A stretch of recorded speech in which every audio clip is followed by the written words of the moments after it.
여러분 반갑습니다. 여러분의 멘탈 전도사 천마스입니다. 오늘은 8.15 광복절이네요. 8.15 광복절. 이 광복절의 그 순수한 의미, 그 뜻을 우리가 좀 기억하면서 오늘 하루도 좀 거룩하게 보내셨으면 좋겠네요.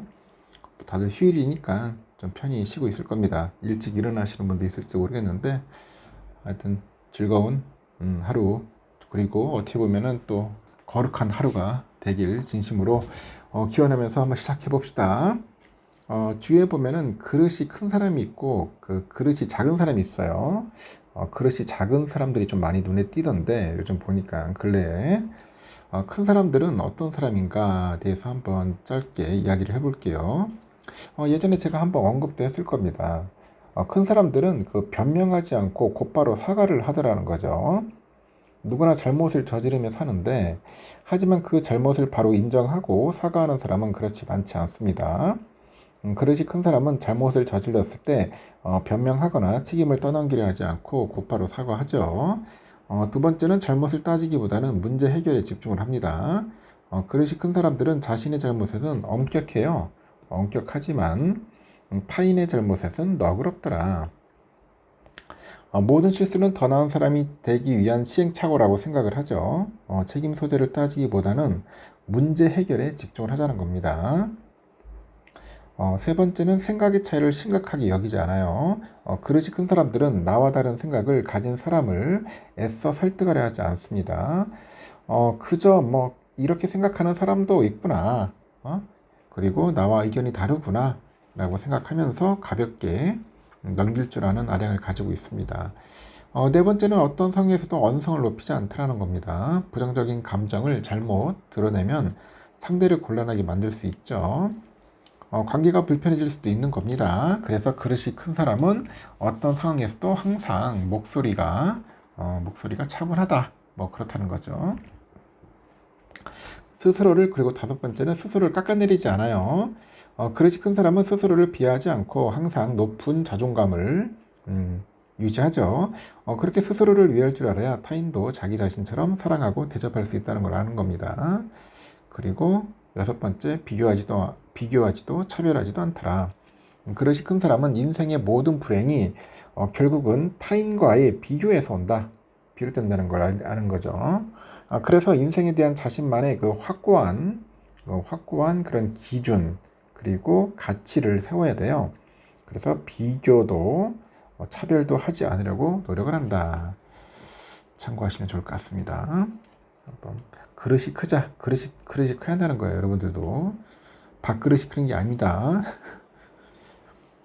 그러면 또 삼성에 관련된 이야기 한번 볼까요? 뭐 다양한 소식들이 있는데 뭐 짤막하게 한번 전달해 볼게요. 별로 좋은 소식은 아닌데 그래도 알아야겠죠.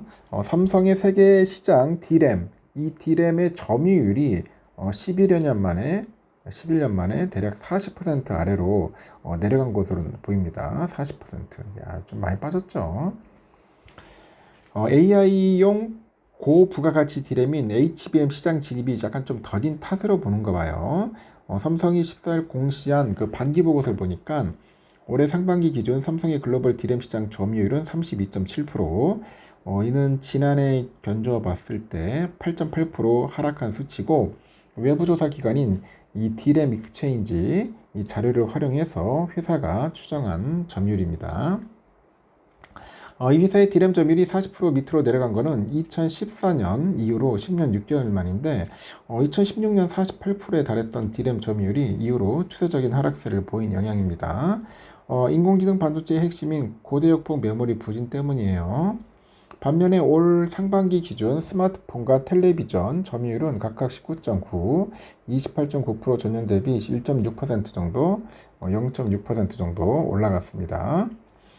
삼성의 일반 주주수는 올해 6월 말 기준 504만 9,085명, 지난해 말에 비해서 견적봤을 때 11만 명 남짓 줄었습니다. 주가 부진 여파로 보여요. 전형 디바이스 솔루션 부문장과 노태문 디바이스 경험 부문장, 올해 상반기 급여 상여 기타 근로소득 등을 포함해서 전체 보수로 각각 11억 9천만 원, 11억 9천 5백만 원을 받은 것으로 나타났다.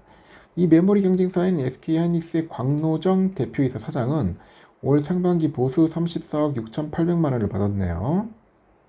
HBM 판매 호조 등으로 회사가 역대급 실적을 올린 공로를 인정받아서 상여로만 26억 9,500만 원을 받은 거죠. 최태원 회장도 상반기 하이닉스에서 보수 30억 원을 받았습니다. 같은 기간 지주회사인 SK주에서 받은 급여 17억 5천만 원을 포함해서 그룹에서 받은 전체 보수는 47억 5천만 원. 최 회장은 그룹사 중에 SK, 하이닉스 이렇게 두 곳에서 이제 보수를 이제 받고 있다는 겁니다. 참고하시면 좋을 것 같고요.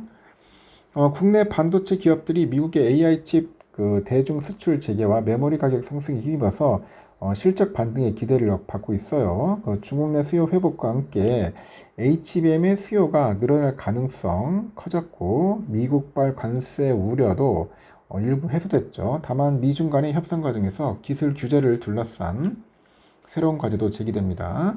업계에 따르니까 트럼프는 최근에 엔비디아의 H20 등 저사양 AI 칩의 대중 수출을 재허용했습니다. 이 제품이 탑재된 HBM은 하이닉스하고 삼성전자 제품이어서 수출 재개에 따라서 국내 반도체 기업들의 공급 확대가 예상이 되죠. 엔비디아는 H20 이외에도 차세대 GPU죠. 블랙일 기반의 대중 수출 가능성도 현재 언급한 상태입니다.